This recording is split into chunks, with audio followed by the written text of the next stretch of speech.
Vande Mataram, dear students. Standard 7, chapter number 3, video part 4. In the previous part, we learned about Jahangir and Shahjahan. In this part, we learn about Aurangzeb. Aurangzeb's time period between 1658 to 1707 AD. ईस्वी सन 1658 से लेके 1707 तक उनका कार्यकाल था. Taking the advantage of Shahjahan's ill health, a fiery civil war broke out amongst his sons. यानी कि अपने पिता को, औरंगजेब ने अपने पिता शाहजहाँ का जो तबीयत थी ना, वो तंदुरुस्त नहीं थे, वो बीमार थे. उसका फ़ायदा उठा के उन्होंने आंतरिक विग्रह शुरू कर दिया था अपने पुत्रों के ही बीच में.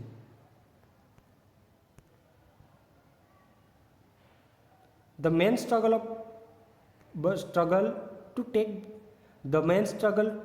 took place between the elders son of Shahjahan, Dara Shikoh and Aurangzeb. उनका जो मुख्य संघर्ष हुआ उस आंतरिक विग्रह में शाहजहाँ का, वो था दारा शिकोह और औरंगजेब के बीच उनका मुख्य संघर्ष होता है, जो सारे आधिपत्य जमाने के लिए उन्होंने आंतरिक विग्रह शुरू कर दिया था. अपना पिता थे शाहजहाँ के, उनके पूरे साम्राज्य को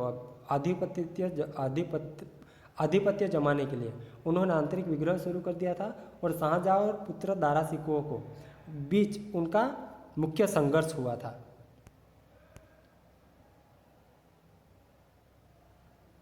Aurangzeb defeated his 3 brothers one by one.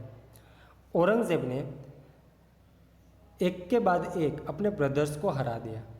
Killed Dara Shikoh and sent Murad in jail. He himself took up the throne. उसके बाद उन्होंने क्या किया, 1 by 1 अपने ब्रदर्स को हरा के उन्होंने दारा शिकोह को मरवा दिया. उसके बाद उन लोगों को जेल में उन्होंने डाल दिया था और जेल में ही उनको मृत्यु करवा देता है वो. और मुराद की जेल थी उस समय पर, उस जेल में अपने सारे ब्रदर्स को 1 by 1 हरा के वहीं पर डाल दिया था उन्होंने, और दारा शिकोह को उन्होंने मृत्यु करवा दी थी. He defeated his another brothers Sujan and sent him to exiles. उन्होंने अपने दूसरे एक ब्रदर थे, वो थे सुजान, उनको भी उन्होंने हरा दिया था. और अपनी जो सुजान था उसको देश निकाला दे दिया था. उसके बाद उनको हरा के एक्साइल करना, यानी कि देश निकाला करना.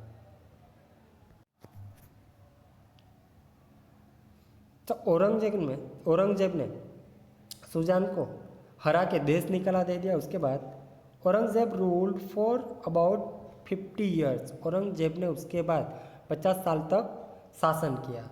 His kingdom consisted of the Kashmir in the north to Jinji in the south and from Chittagong in the east to Hindu Khas mountain range in the west. उसके बाद उन्होंने 50 साल तक उन्होंने शासन किया. तो उत्तर में उन्होंने कश्मीर से लेकर दक्षिण में जिंजी तक, और पूर्व में चट्टगोंग से यानी कि चट्टगांव, तो चट्टगांव तक, और पश्चिम में हिंदू कुश पर्वतमाला भी उसमें उन विस्तारों में समाविष्ट हो जाती है. हिंदू कुश माउंटेन रेंज वो भी उसमें समाविष्ट हो जाती है. Aurangzeb was the Sunni Muslims and lead a very simple life. Aurangzeb थे वो सुन्नी मुस्लिम थे और वे अत्यंत ही सिंपल जीवन जीते थे. ही abandoned Akbar's religious policy and sought religious intolerance. उन्होंने अकबर की जो धर्म की पॉलिसी थी, जो नीति थी, वो धार्मिक नीति को उन्होंने त्याग की और धार्मिक असहिष्णुता उन्होंने दाखिल की. उन्होंने अकबर के समय पर जो धार्मिक नीति थी उन्होंने उनको इंटॉलरेंस किया. इंटॉलरेंस करना यानी कि असहिष्णुता को दाखिल करना. तो अकबर की नीति थी ना, वो त्याग कर देता है और असहिष्णुता दाखिल कर देता है. He was against music, idol worships and religious festivals. वो संगीत कला, मूर्ति पूजा और धार्मिक उत्सवों का विरोधी था। There were many revolts during his time. उनके समय के दौरान काफ़ी सारे विद्रोह हुए थे। He was a powerful king who ruled over a major part of India for a long time. वे एक औरंगजेब जो थे ना, वे एक शक्तिशाली बादशाह थे और लंबे समय तक भारत के ऊपर शासन उन्होंने किया था। He died in 1707 AD।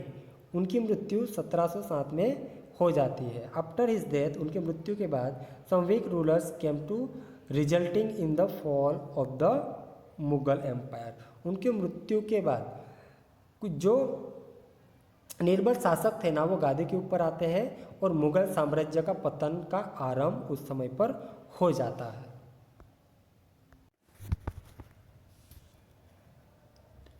Now Rana Sangram Singh. Rana Sangram Singh of Mewar was a contemporary of Babur. जो राणा संग्राम सिंह उस समय पर बाबर का जो समकालीन मेवाड़ था ना, उसके ऊपर राणा संग्राम सिंह यानी कि राणा संगा के स्वरूप में वो प्रख्यात थे उस समय पर। He is also known as a Rana Sanga. वे भी एक राणा संगा से ही जाने जाते थे। He was heroic and adventurous. वो एक वीर और साहसिक थे। He won many of the battles. उन्होंने काफ़ी सारे युद्ध में विजय हुए थे। वो काफ़ी सारे युद्ध जीते थे। However he was defeated in the battle of Khanwa against Babur and his empire was reduce to nothing. उसके बाद उनके जो बाबर के साथ युद्ध हुआ था खानवा में, उसमें वो हार जाते हैं और अपने साम्राज्यों को नीवत यानी कि पूरा साम्राज्य उसमें वो चला जाता है, पूरे हार जाते हैं Rana Sangram. Maharana Pratap. After the Rana Sangram, Maharana Pratap was the majestic ruler of Mewar who fought against Akbar of the Mughal empires. Maharana Pratap जो थे ना, वे एक प्रतापी राजा थे। उन्होंने अकबर के सामने मुगल एम्पायर यानी कि मुगल साम्राज्य के जो अकबर थे ना, उसके साथ उन्होंने फाइट की थी, युद्ध किए थे। As Akbar attacked Mewar, the Battle of Haldighati took place between Akbar and Maharana Pratap. तो अकबर ने जब मेवाड़ के ऊपर अटैक किया था, उस समय पर हल्दीघाटी एक प्लेस है, हल्दीघाटी, वहाँ पर जो युद्ध हुआ ना अकबर और महाराणा प्रताप के बीच, वो हल्दीघाटी के युद्ध से जाना जाता है।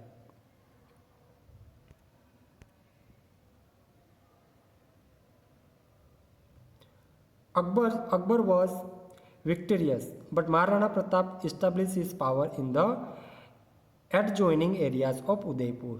So the struggle continued. तो उस बैटल्स के अंदर अकबर जीत गए थे, महाराणा प्रताप हार गए थे। लेकिन महाराणा प्रताप ने उदयपुर के आसपास जो इलाके थे ना, विस्तार थे ना, वहाँ पर अपनी सत्ता स्थापित की थी और अपने संघर्ष जो था ना, वो चालू रखा था।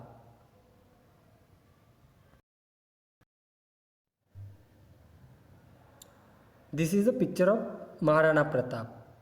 Maharana Pratap with a horse Chetak. उनका जो घोड़ा था ना, हॉर्स था ना, उसका नाम था चेतक। तो पिक्चर्स में आप देख सकते हो। There were several attempts for pacifications but Rana was not ready to leave Chittor.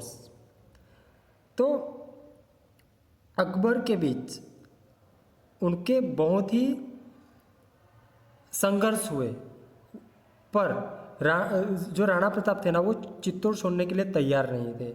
जो राणा प्रताप जो अकबर के साथ उन्होंने वो हार गए थे, उसके बाद उन्होंने उदयपुर के जो विस्तार थे वहाँ पर उन्होंने अपनी सत्ता स्थापित की थी। उसके बाद उन्होंने संघर्ष चालू रखे, तो उन्हें काफ़ी सारे उन्होंने अटैम्प्ट भी किए अकबर को हराने के, पर उसमें वो असमर्थ रहते हैं।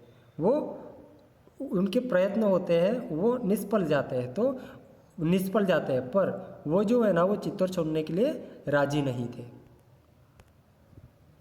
ही कंटिन्यू द गोरिल्ला वॉर्स, और उन्होंने गोरिल्ला वॉर यानी कि छापेमारी की युद्ध उन्होंने चालू रखी। आफ्टर द डिफीटेड हल्दी घाटीज इन 1576 AD, Maharana Pratap took the capital to Gogunda and continued the fighting till the ends। उन्होंने हल्दी घाटी में हारने के बाद, पराजय के बाद, उन्होंने राणा प्रताप ने गोकुंडा को अपनी राजधानी बनाई। राजधानी उन्होंने गोकुंडा में स्थापित कर दी और जीवन के अंत तक वे युद्ध करते रहे। Later on he made Chavand of Dungarpur his capitals. उसके बाद उन्होंने चावंड को अपनी राजधानी स्थापित की थी। He died at age of 51 और उनकी मृत्यु 51 साल की उम्र में उनकी मृत्यु हो जाती है। सो इस वाले वीडियो पार्ट में हम यहीं तक लर्न करेंगे। ये वाला वीडियो पार्ट आपको अच्छे से देख के लर्न कर लेना है, समझ लेना है। नेक्स्ट वीडियो में मिलेंगे, तब तक के लिए take care and Vande Mataram.